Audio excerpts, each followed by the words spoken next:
गांव के लोग कहते थे बुढ़िया के पास कुछ खाने को नहीं, फिर भी हर रात चिराग जलाती है। फिर आई वो बारिश की रात जब उसी चिराग की रोशनी ने 10 जिंदगियां बचा ली और सब समझ गए अमीना के पास दौलत नहीं थी, बस एक नेक दिल था। गांव के किनारे जहाँ खेतों की हरियाली सूरज की पहली किरण में चमकती थी, वहाँ एक छोटी सी टूटी फूटी झोपड़ी खड़ी थी। उसमें रहती थी बुजुर्ग औरत अमीना, जिसकी उम्र कई दशकों से आगे बढ़ चुकी थी। उसकी पीठ झुकी हुई थी, हाथों में शिकने और चेहरे पर समय की रेखाएं साफ दिखाई देती थी। लेकिन उसके मन में एक अनोखी रोशनी थी जो उसकी झोपड़ी के बाहर छोटे से मिट्टी के चिराग की लौ की तरह जलती थी। अमीना के पास कोई नहीं था, न बेटा, न बेटी, न परिवार, लेकिन उसने अपने जीवन में यह समझ लिया था कि सच्ची खुशी दूसरों की मदद करने में है। वह सुबह से शाम तक खेतों के किनारे चलने वाले मुसाफिरों और राहगीरों के लिए तैयार रहती। हर रात जब गांव के बाकी लोग सो जाते, अमीना अपने चिराग को जलाए रखती ताकि कोई भी मुसाफिर अंधेरे से भटक न जाए। अमीना का जीवन आसान नहीं था। उसकी छोटी सी झोपड़ी में अक्सर बारिश का पानी छत से गिरता और ठंडी हवाएं उसके पुराने कमरे में घुस आती। फिर भी उसने कभी शिकायत नहीं की। उसका दिल हमेशा दूसरों की भलाई में लगा रहता। गांव के लोग अक्सर कहते हैं अमीना की उम्र बड़ी है लेकिन दिल उसका जवान है। उसकी नेकी हमें याद दिलाती है कि सच्चाई और करुणा उम्र की मोहताज नहीं होती। एक दिन गांव का एक जवान आदमी, जिसे गांव के लोग राहगीर कहकर बुलाते थे, वहां से गुजर रहा था। उसने झोपड़ी के सामने जलते चिराग को देखा और उत्सुकता से पूछा, अम्मा, आप ये चिराग हमेशा क्यों जलाए रखती है? इसका क्या फायदा? अमीना मुस्कुराई। उसकी आंखों में अनुभव और सुकून की झलक थी। उसने धीरे से कहा, बेटा, यह चिराग मेरे लिए नहीं बल्कि उन मुसाफिरों के लिए है जो रात में रास्ता भटक जाते हैं। अंधेरे में किसी को ठोकर न लगे, किसी की जान पर खतरा न आए, बस इसलिए मैं इसे बुझने नहीं देती। उस रात अमीना ने अपने जीवन की एक पुरानी याद साझा की। बहुत साल पहले एक थका हारा मुसाफिर रात के समय यहाँ आ गया था। वह भूखा था, प्यासा था और काँप रहा था। अगर मेरे घर के सामने यह चिराग नहीं जलता तो शायद वो अंधेरे में गिर पड़ता। मैंने उसे पानी दिया, रोटी दी और रात भर आराम करने दिया। सुबह जाते समय उसने कहा, अम्मा, आपकी नेकी ने मेरी जान बचा ली। अमीना की यह छोटी सी मदद गांव के बाकी लोगों के लिए एक मिसाल बन गई। उन्होंने देखा कि कैसे एक बूढ़ी औरत ने बिना किसी अपेक्षा के दूसरों की जान बचाने की कोशिश की। गांव के बच्चे अक्सर उसकी झोपड़ी के पास खेलते और उससे सीखते कि सच्ची नेकी दिल से होती है, किसी बड़े काम या दौलत से नहीं। समय बीतता गया। अमीना रोज रात में चिराग जलाती और मुसाफिर उसके घर के सामने रुकते। हर मुसाफिर की कहानी अलग थी। कोई थका हारा था, कोई रास्ता भटका हुआ, कोई भूखा और प्यासा। अमीना हमेशा उनके लिए थोड़ा सा खाना और पानी तैयार रखती। कभी कभी वो उन्हें अपने पुराने कंबल में ढककर सोने देती।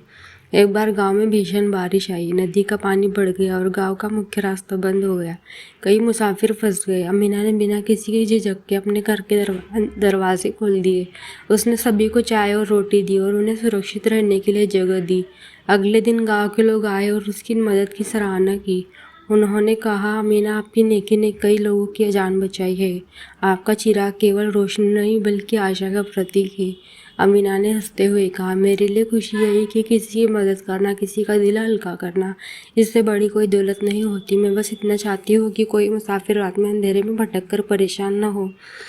गांव के लोग धीरे धीरे उसकी कहानी सुनकर प्रेरित होने लगी। बच्चों ने भी सीख लिया कि कोई छोटी सी मदद किसी की जिंदगी बदल सकती है।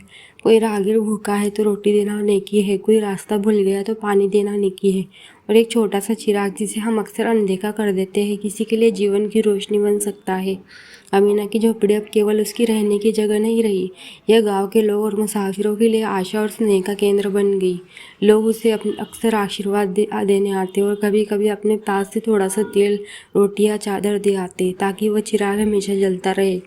एक रात अमीना ने खुद से कहा, अगर मेरी वजह से एक मुसाफिर सुरक्षित पहुंच जाए, अगर किसी की भूख मिट जाए तो मेरी ज़िंदगी सफल है। मुझे और किसी चीज़ की चाहत नहीं। उस रात चिराग की लौ हवा में हल्का सा डोली। अमीना ने उसे अपने हाथों से बचाते हुए मुस्कुराई। उसकी मुस्कान में न केवल उम्र की झुर्रियाँ थी बल्कि अनुभव, प्रेम और करुणा की भी चमक थी। समय बीतता गया लेकिन अमीना की नेकी कभी कम नहीं हुई। गांव वाले उसकी इस लगन और सादगी को देखते रहे। कई बार जब कोई मुसाफिर रास्ता भूलकर उसके घर के पास आया तो उसने देखा कि अमीना उसे बिना किसी सवाल के पानी देती, रोटी देती और रात भर सुरक्षित रहने देती। एक दिन गांव का वही आदमी जिसने पहले चिराग के बारे में पूछा था, अमीना के पास आया। उसने कहा, अम्मा, आपकी यह नेकी और प्यार गाँव के लिए एक मिसाल है। मैं हमेशा इसे याद रखूँगा। अमीना ने सिर झुकाकर कहा, बेटा, नेकी बड़ी नहीं होती, बस दिल से होती है। छोटी सी मदद, छोटी सी रोशनी कभी कभी किसी की पूरी दुनिया बदल देती है। याद रखना, अगर दिल में प्रेम और करुणा हो तो ये किसी भी उम्र में नेकी की रोशनी जलाई जा सकती है। गांव के लोग उसकी झोपड़ी और चिराग को देखकर मुस्कुराते। बच्चों ने अमीना से कहकर सीखा कि नेकी सिर्फ बड़े काम करने में नहीं बल्कि छोटे कामों में भी होती है। हर मुसाफिर को सुरक्षित पहुंचाना, भूखे को खाना देना, राहगीर को पानी देना, ये सब नेकी के छोटे छोटे रूप हैं। और सच में अमीना का चिराग कई सालों तक जलता रहा। हर रात हर मुसाफिर के लिए एक उम्मीद की किरण बनकर। बूढ़ी अमीना की नेकी ने यह साबित कर दिया कि सच्चा धर्म और मानवता किसी बड़े काम या दौलत में नहीं बल्कि दिल से किए गए छोटे छोटे अच्छे कामों में निहित है। इस तरह गांव के किनारे अमीना की छोटी सी झोपड़ी और उसका चिराग हमेशा याद दिलाता रहा कि सच्ची नेकी दिल से होती है और एक छोटी सी मदद किसी की पूरी दुनिया बदल सकती है।